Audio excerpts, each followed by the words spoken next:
first story involving racism hails from the great state of Alabama. I know, I'm shocked too. But what makes this racism special is that it's from a senator, one of the 100 best people in America, and he said it out loud on TV.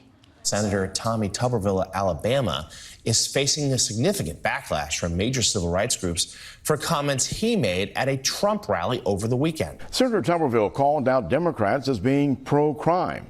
He also suggested that people who want reparations for ancestral slavery are to blame for the crime. The Democratic Party, they have a majority. They could stop this crime today. They want crime.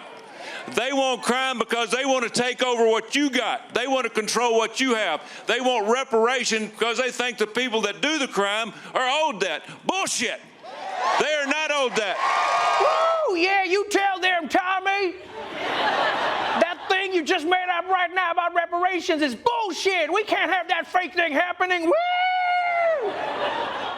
I gotta say, people, I've heard racists say all kinds of things. I've heard them say that black people are criminals, and I've heard them say that reparations are reverse racism, but it takes a true racism innovator to combine both ideas at the same time. Yeah, this is like the stuffed crust pizza of racism, because I knew you could have crust, and I knew that you could have cheese, but I didn't know that you could put the cheese inside the crust that's holding the rest of the cheese, because now the crust is holding the cheese at the same time. That's genius! Now, if you're confused by what this man is saying, congratulations. It means you're sane.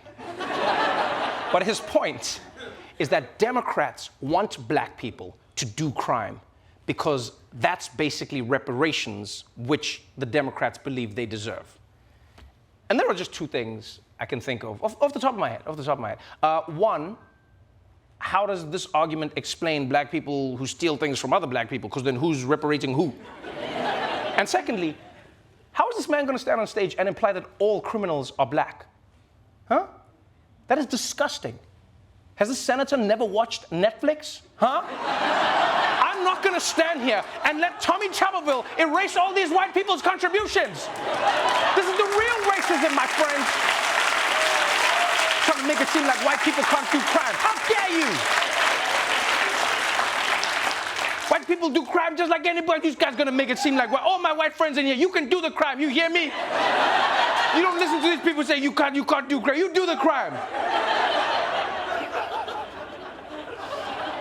Look, you know what? While this is upsetting, you have to. It's not exactly surprising. I mean, he's an Alabama conservative named Tommy Tuberville.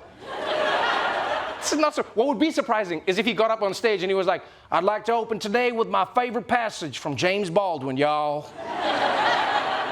So, that's our first story, and I hope you warmed up, because this next one is a little more unexpected, and it takes place in liberal L.A. In Los Angeles, the big political issue right now is a blockbuster tape recording that could force 3 city councilors to resign. Nury Martinez, a rising star in L.A. politics, potentially faces a career in ruins.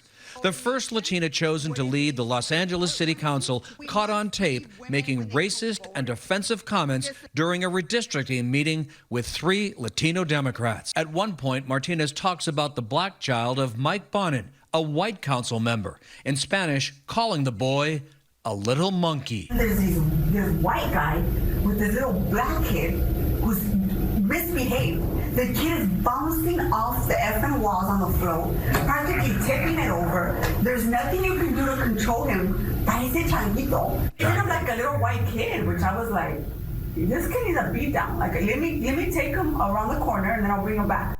Oh boy, yeah. A Latina Democrat called the black son of a white colleague a little monkey, was bouncing all around the walls. I'm sorry, bouncing all around the effing walls.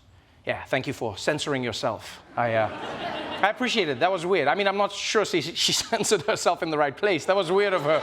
To be like bouncing off the effing walls like a little monkey. Yo, I think you would have censored the racism and just say f***. I think that would be better. But to each their own. I guess I'm just effing crazy that way, you know?